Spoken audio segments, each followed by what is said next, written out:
मैं उस मीटिंग के अंदर क्या बात हुई वो नहीं डिस्कस कर सकता, बिकॉज दैट इज़ कॉन्फिडेंशियल। एलामिया के अंदर बड़े वाज़े अल्फाज में लिखा हुआ है कि क्या था और क्या नहीं था। उसके ऊपर आप वाज़े तौर पे देख सकते हैं अगर कहीं उधर कॉन्स्पिरेसी का लफ्ज़ है क्या उस एलामिया में, मेरा नहीं ख्याल। कौमी सलामती कमेटी के इजलास के एलामिया में ख़त से मुतालिक कहीं भी साजिश का लफ्ज़ शामिल नहीं। गैर सिफारती ज़बान इस्तेमाल करने को मुदाखलत करार देते हुए अमरीकी सिफारतकार को बुलाकर डी मार्च दिया गया। कॉन्फ्रेंस के मिनट्स हुकूमत ही डी क्लासिफाइड कर सकती है। DGISPR का दो टोक मौक़िफ़, कहा अफवाहों की बुनियाद पर फौज की बेबुनियाद किरदार कुशी किसी सूरत कबूल नहीं। सोशल मीडिया पर यह मुहिम मुल्क के मफाद के सरासर खिलाफ है। ऐसी मुहिम ना पहले कामयाब हुई और ना अब होगी। किसी ने मैली आंखों से पाकिस्तान को देखा तो वो आंखें ही निकाल डालेंगे।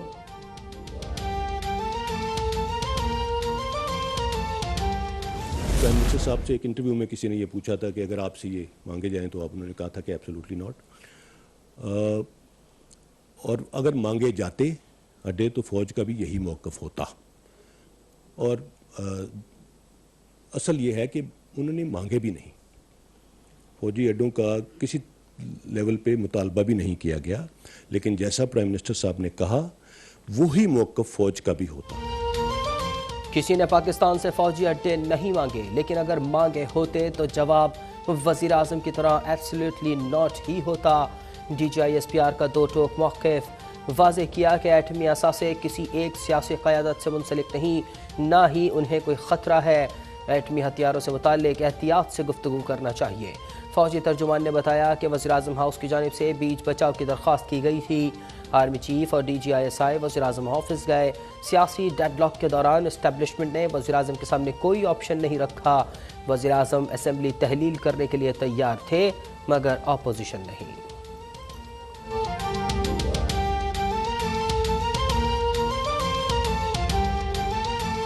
और इस जमहूरियत के अंदर इसकी स्ट्रेंथ इदारे हैं, चाहे वो पार्लियामेंट है, चाहे वो सुप्रीम कोर्ट है, चाहे वो मुसल्लह अफवाज है, वो इसकी स्ट्रेंथ है। सो ये मिल के बनता है। लेकिन पाकिस्तान ने फ्यूचर जो आगे जाना है वो जमहूरियत में ही है इंशाअल्लाह, और पाकिस्तान में कभी मार्शल नहीं आएगा। पाकिस्तान में अब कोई मार्शल नहीं आएगा। आर्मी चीफ मुद्दत मुलाजमत में तोसी चाहते हैं और ना ही कबूल करेंगे। जनरल कमर जावेद बाजवा मुद्दत पूरी करके रवां साल 29 नवंबर को रिटायर हो जाएंगे। तर्जुमान पाक फौज मेजर जनरल बाबर इफ्तिखार का वाशगाफ ऐलान, कहा फौज को सियासत में मत घसीटिए। फौज कौन होती है किसी को एनआरओ देने वाली। आर्मी चीफ नासाज़ी तबीयत के बाइस नए वज़ीर आज़म की तकरीब हल्फ बर्दारी में शरीक नहीं हो सके थे। नई हुकूमत के आते ही मईशत में इस्तेहकाम नजर आया।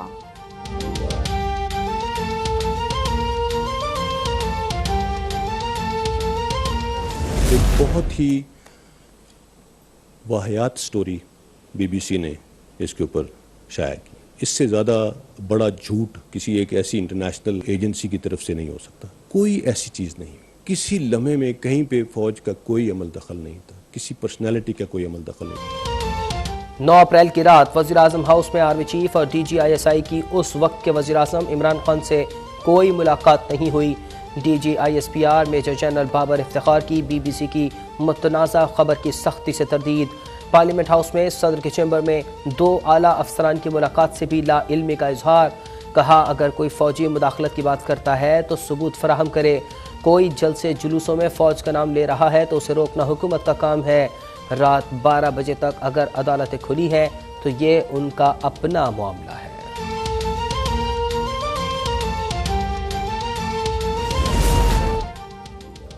वफाकी काबीना के अरकान का ऐलान 1-2 रोज़ में कर दिया जाएगा। वज़ीर आज़म या शहबाज शरीफ की सहाफ़ियों से गैर रस्मी गुफ्तगू, कहा मुल्की खजाना बहुत बुरी सूरत हाल में है, मगर मईशत बहाल करने की कोशिश जारी रहेगी।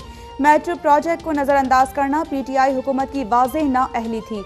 हमारी हुकूमत में किसी के खिलाफ कोई इंतकामी कार्रवाई नहीं की जाएगी। नेशनल सिक्योरिटी कमेटी की मीटिंग बुलाकर मुबैना धमकी आमेज मुरासले की तहकीकात का भी ऐलान। शहबाज शरीफ का DGISPR की ब्रीफिंग का खैर मकदम।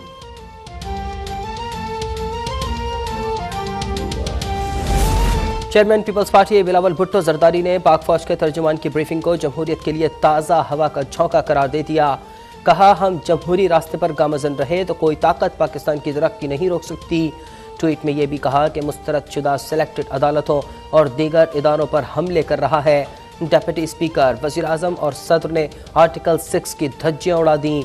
अदालतों ने बेपनाह बर्दाश्त का मुजाहरा किया, मगर अब इमरान खान को छुपने की भी जगह नहीं मिलेगी।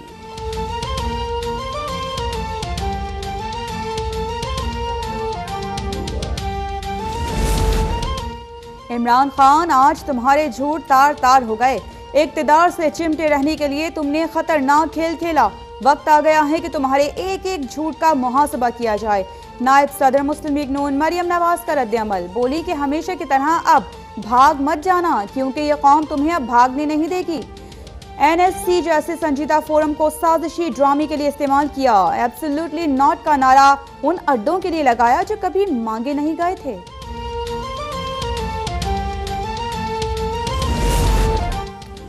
अमरीकी ईमा पर मुकामी कठपुतलियों के जरिए हुकूमत की तब्दीली अवाम की तौहीन है। पूरी कौम साम्राज्य और गद्दार गठजोड़ के खिलाफ खड़ी हो चुकी है। चेयरमैन PTI इमरान खान की बनी गाला में अरकान पार्लियामान से मुलाकात में गुफ्तगू, कहा इम्पोर्टेड हुक्मरां पार्लियामान की तौहीन और जमहूरियत की साख खाक में मिलाने का जरिया बन रहे हैं। इंतखाबात के जरिए अवाम को अपने वज़ीर आज़म के इंतखाब का मौका दिए बगैर आगे बढ़ना मुमकिन नहीं। साबिक वज़ीर आज़म की सीनियर पार्टी क़यादत को इलेक्शन की तैयारी करने की हिदायत।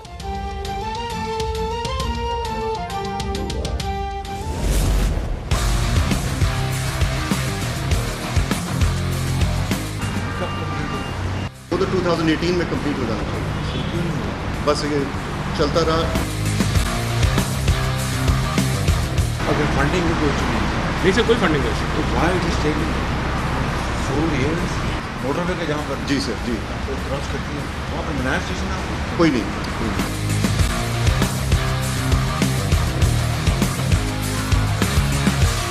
We are now ready to start from inshallah Saturday. नहीं लेकिन आप स्टार्ट करें भाई, इसकी डिले हुई है, डिले की इंक्वायरी करवाएं। I want to know why this delay. वज़ीर आज़म शहबाज शरीफ का इस्लामाबाद मेट्रो मंसूबे में ताख़ीर पर सख्त बरहमी का इजहार। पेशावर मोड़ ता एयरपोर्ट इस्लामाबाद मेट्रो फौरी तौर पर चलाने की हिदायत। मेट्रो बस दीगर इलाकों तक फैलाने की फिजिबिलिटी रिपोर्ट भी तलब, कहा कि 4 साल की ताख़ीर पर इंक्वायरी होनी चाहिए। वज़ीर आज़म शहबाज शरीफ का मुल्की मईशत की मौजूदा सूरत हाल पर इज़हार तशवीश। मुआशी टीम को हंगामी बुनियादों पर इस्लाहात और जामे लाहे अमल तैयार करने की हिदायत जारी।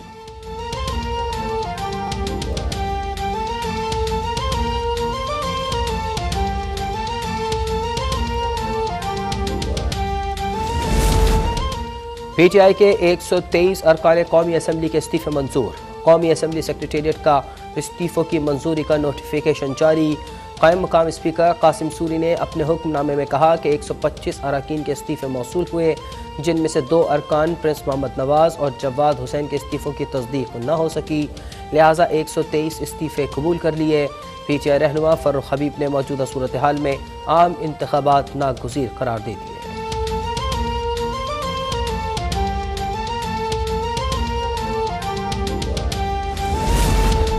अवाम पर एक बार फिर पेट्रोल बम गिराए जाने का अंदेशा। ओबरा की लेवी और GST की कम से कम शरह की बुनियाद पर पेट्रोल 21 रुपये 30 पैसे फी लीटर महंगा करने की सिफारिश। हाई स्पीड डीजल की कीमत में 51 रुपये 32 पैसे और लाइट डीजल की कीमत में 38 रुपये 89 पैसे इजाफे की सिफारिश।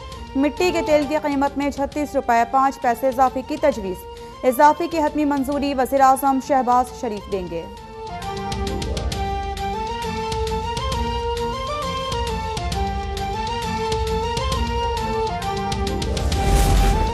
वज़ीर आज़म आज़ाद जम्मू कश्मीर सरदार अब्दुल क़य्यूम न्यासी मुस्तफ़ी। अब्दुल क़य्यूम न्यासी ने चेयरमैन तहरीक इंसाफ इमरान खान और सदर रियासत कश्मीर को अपना इस्तीफ़ा भिजवा दिया।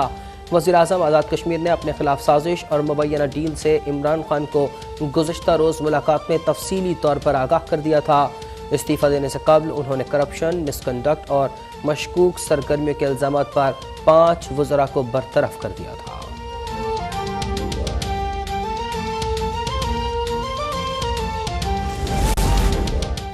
पाकिस्तान में कुछ इदारे ऐसे हैं जिनसे आप आंख में आंख डालकर बात नहीं कर सकते। नवाज शरीफ से जिसने माफी मांगी है वो ब्रॉड शीट नहीं कोई और है, वो आप भी जानते हैं। Chairman NAB justice retired Javed Iqbal के पब्लिक अकाउंट्स कमेटी में जवाबात। चेयरमैन राना तनवीर ने कहा कि नैब ने पॉलिटिकल इंजीनियरिंग में मदद की। चेयरमैन नैब बोले कि आप पॉलिटिकल इंजीनियरिंग का एक भी केस दिखा दें, मैं सियासी बहस में नहीं पढ़ना चाहता। इस्तीफे से मुतालिक सवाल पर चेयरमैन नैब बोले कि ऑफिस में आए, जवाब दूंगा, जैसा आप कहेंगे कर लेंगे।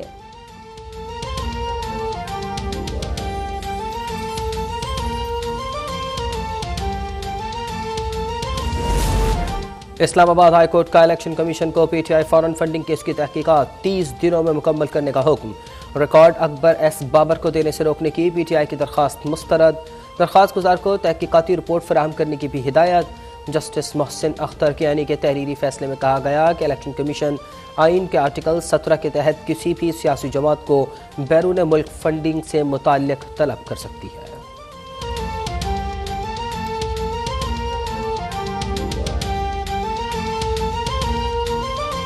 मेरे नज़दीक इस मुल्क को बर्बाद करने के लिए इस मुल्क की मईशत को बर्बाद करने में हफीज शेख और ये रजा बाकर, ये दो आदमी रिस्पॉन्सिबल हैं। इमरान खान साहब की गलती ये थी कि उनके पास दो ही कान थे, एक कान से रजा बाकर कहता था और दूसरे कान से वो हफीज शेख कहते थे। वो किसी तीसरे की आवाज तक नहीं पहुंचती थी। हम बता बता के थक गए कि ये आपके दुश्मन हैं। मैंने मुंह पे कहा प्राइम मिनिस्टर के सामने कि ये जो आप करने जा रहे हैं 300 बिलियन का ये पैकेज, आप जो अभी ये रिसेंट की फिनोमेना की बात कर रहा हूँ, जो मिनी बजट आया था 300 बिलियन का, तो मैंने तक कहा कि ये इनके दो नफलों की मार है जो आपके साथ बैठे हुए हैं गवर्नर साहब। मुल्क की मईशत तबाह करने में सबसे बड़ा हाथ गवर्नर स्टेट बैंक रजा बाकिर का है। माहिर मईशत डॉक्टर अशफाक हसन ने गवर्नर स्टेट बैंक रजा बाकिर को इकोनॉमिक हिटमैन करार दे दिया। अब तक के प्रोग्राम बेनकाब में गुफ्तगू करते हुए अशफाक हसन ने कहा कि इमरान खान को पहले ही खबरदार कर दिया था कि रजा बाकिर और हफीज शेख आपके दुश्मन हैं।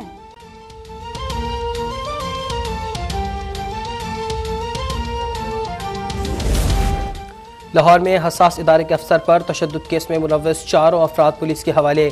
लीगी रहनुमा ख्वाजा सलमान रफीक और हाफिज नोमान की गार्ड्स की जानिब से तशद्दुद पर शदीद मजम्मत।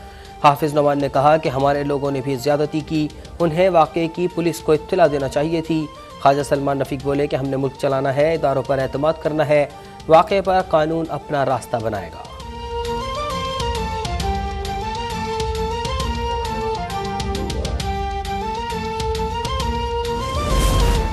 पाकिस्तान अक़वाम मुत्तहिदा की गैर सरकारी तंजीमों की कमेटी का दोबारा रुकन मुंतखब। तर्जुमान दफ्तर खारिजा का कहना है कि पाकिस्तान का इंतखाब आलमी बरादरी के एतमाद की अक्कासी करता है।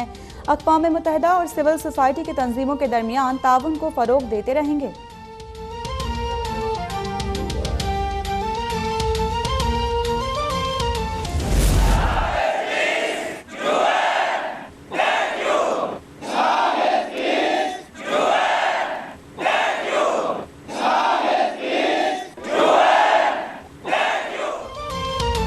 और इस्लामोफोबिया के खिलाफ आलमी दिन मनाने की मुहिम का आगाज़। जंग में दरबार सुल्तान बाहू पर हज़ारों अफराद का UN थैंक यू का दिलकश इंसानी मॉडल बनाकर रिकॉर्ड कायम।